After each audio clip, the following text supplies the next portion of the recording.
Assalamualaikum warahmatullahi wabarakatuh. Bertemu lagi kita hari ini bersama saya Fidaus Selamat di dalam segmen Bicara Minda. Dan bagi yang baru pertama kali datang untuk menonton ke channel saya ucapkan terima kasih banyak-banyak. Saya mohon sahabat anda untuk subscribe ke channel saya.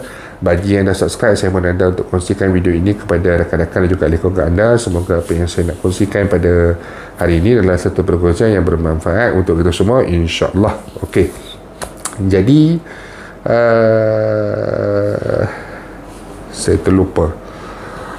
Okey, pada 15 Julai ini hampir 12.4 juta pencarum KWSP boleh membuat pengeluaran pengeluaran wang daripada akaun KWSP sebanyak RM5,000. Okey, bergantung kepada baki di dalam akaun KWSP anda. Okey, dan hari itu saya telah berkongsikan kepada anda semua. InsyaAllah pada 15 hari bulan, mungkin sedikit lewat, saya akan berkongsikan kepada anda.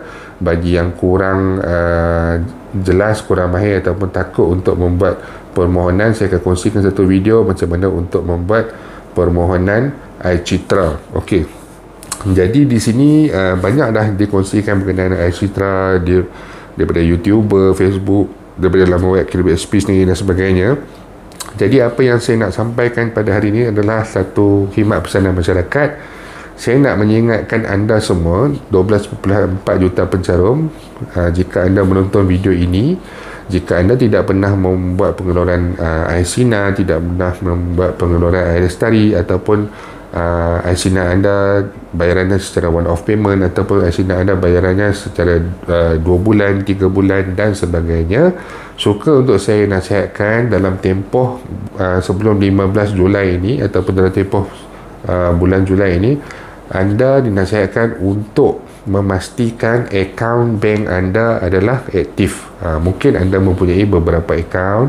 Akaun A digunakan untuk bayaran air sinar, air lestari dan sebagainya. Akaun B digunakan untuk bayaran BPN, BPR dan juga bayaran-bayaran yang lain. Jadi kadang-kadang kita ada beberapa akaun dan kita menggunakan akaun itu untuk bayaran-bayaran yang tertentu. Jadi tidak ada urusan keluar masuk wang, dan bila satu tempoh free yang panjang, kalau tak salah saya melebihi 6 bulan ke atas, tidak ada keluar masuk, dan kemudian baki minimum tidak mencukupi disebabkan kadang-kadang baki minimum katakanlah RM20. Jadi setiap tahun ada charge RM8 ataupun RM12 untuk ATM card. Jadi bila baki di bawah daripada RM20 ni, dia kadang-kadang akaun boleh ditutup dan sebagainya, bergantung kepada baki kita, bergantung pada syarat dan oleh pihak bank. Jadi suka untuk saya ingatkan lagi sekali, pastikan akaun bank anda yang anda hendak gunakan untuk permohonan iCitra berada dalam keadaan aktif. Macam mana nak aktifkan akaun anda? Cuma perlu pergi kepada bank, kemudian buat transaksi sama ada pengeluaran ataupun kemasukan wang. Itu sahaja dah cukup untuk mengaktifkan akaun anda. Bagi mereka yang mempunyai internet banking dan sebagainya, anda boleh melakukan transaksi akaun anda dengan menggunakan akaun internet banking untuk memastikan akaun anda aktif. Kesan daripada akaun tidak aktif ataupun tanpa kita sedar akaun telah ditutup dan sebagainya, dormant dan sebagainya, kesannya adalah apabila kita membuat pengeluaran iCitra nanti dan kita mengisi permohonan itu untuk bayaran secara kemasukan ke dalam akaun, apabila akaun tidak aktif, yang pertama bayaran masuk ke dalam akaun kita akan gagal. Dia akan keluar gagal kredit. Gagal kredit mengganggu proses pembayaran. Kita sendiri akan tertunggu.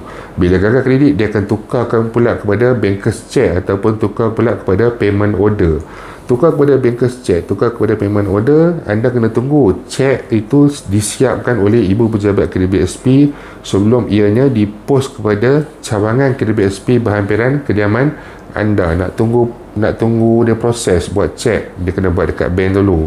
Bank dah return balik kepada HQ KWSP, itu ambil masa lagi. HQ akan hantar pula kepada cawangan. Cawangan yang terima dan ambil masa lagi untuk panggil pula anda untuk datang ambil cek tu. Kemudian anda pula perlu pergi kepada pihak bank untuk membuat tuntutan tunai ataupun kemasukan ke dalam akaun. Jadi daripada sepatutnya anda boleh menerima pada 1 hari bulan 8, 2 hari bulan 8, kemungkinan besar perkara ini akan mengambil masa sehingga 2 hingga 3 minggu. Itu antara salah satu masalah yang akan berlaku apabila akaun kita tidak aktif ataupun kita tidak sedar yang akaun kita telah pun ditutup secara automatik oleh pihak bank disebabkan beberapa isu seperti yang saya katakan tadi. Salah satunya adalah baki di akaun sudah tidak mencukupi, tinggal kosong, tinggal RM1 dan sebagainya, akaun sudah boleh ditutup. Okey, jadi untuk elakkan perkara ini berlaku, untuk elakkan masalah-masalah ini berlaku di saat kita memerlukan wang ini, jadi saya sarankan anda semua untuk memastikan akaun bank anda aktif. Lagi satu, apabila akaun tak aktif, ditukarkan kepada PO, ditukarkan kepada bankers check. Sekarang ni bulan 6 adalah satu bulan yang lepas ni, bulan 6 adalah satu contoh yang baik, yang mana pihak KDPSP menutup pejabat mereka. Jadi ramai yang bayaran IC6 mereka yang menggunakan PO lambat. Ada yang masih tak dapat lagi sampai sekarang ni. Saya ada dapat beberapa persoalan, pertanyaan dan sebagainya. Ada yang masih lagi belum dapat disebabkan cek tak sampai lagi, nak collect cek tak boleh sebab pejabat tak buka dan sebagainya. Kita tak tahu apa yang akan berlaku pada bulan 8. Kita tak tahu apa yang akan berlaku pada bulan 9, 10, 11 dan 12. Jadi jika kita tidak memastikan akaun kita aktif, kemungkinan besar perkara ini akan menyusahkan diri kita sendiri di akhir nanti. Okey, jadi itu saja perkongsian panjang lebar daripada saya untuk hari ini. InsyaAllah jika ada sebarang perkembangan terbaru, saya akan kongsikan kepada anda semua. Jika ada sebarang pertanyaan ataupun komen, boleh utarakan kepada saya di ruangan komen YouTube saya ataupun di ruangan Facebook saya. InsyaAllah saya akan balas. Itu saja untuk hari ini. Terima kasih banyak kerana sudi datang untuk menonton. Jumpa lagi. Assalamualaikum warahmatullahi wabarakatuh. Jangan lupa share, jangan lupa subscribe.